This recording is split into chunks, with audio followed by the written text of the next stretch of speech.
it out of gas? Yeah. So I got some requests for a video on how to build our Spar Bar. It's a really versatile training tool, especially if you do a lot of solo training. The only thing I ordered was the bearings, which you would probably not find at most hardware stores. It's a 1 inch, and I'll leave the link in the description. You could probably use 1 bearing. I used 2 because I wanted it to be heavy duty and made for some high impact. The bearings are what is going to get you that nice, smooth rotation. We got one 4x6 post, 4 pipe clamps, 2 small and 2 medium size to secure your bar to the bearings. 1 50-pound bag of fast setting concrete mix. I got a 4-pack of loop straps that are 1 inch. The actual bar is a stick of bamboo. You could use a broomstick handle with a pool noodle and a boxing mitt taped on. The bar is mounted onto a 1 inch galvanized steel fence post.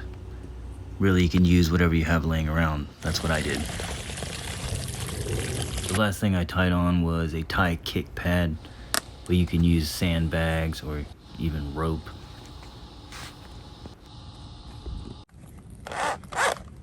Okay, now you have your Spar Bar set up. Let's run through some techniques. First one is a long range. We call this endayog, meaning swaying trees. It's also known as the shoulder roll in boxing. So this would be your long range. Now we'll go through some application of this technique.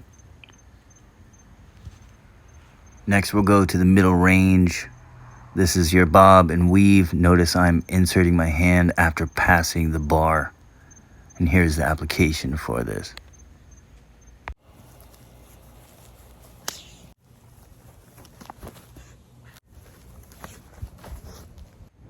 Finally, we have our close range. We call this box shield. We're taking the center line.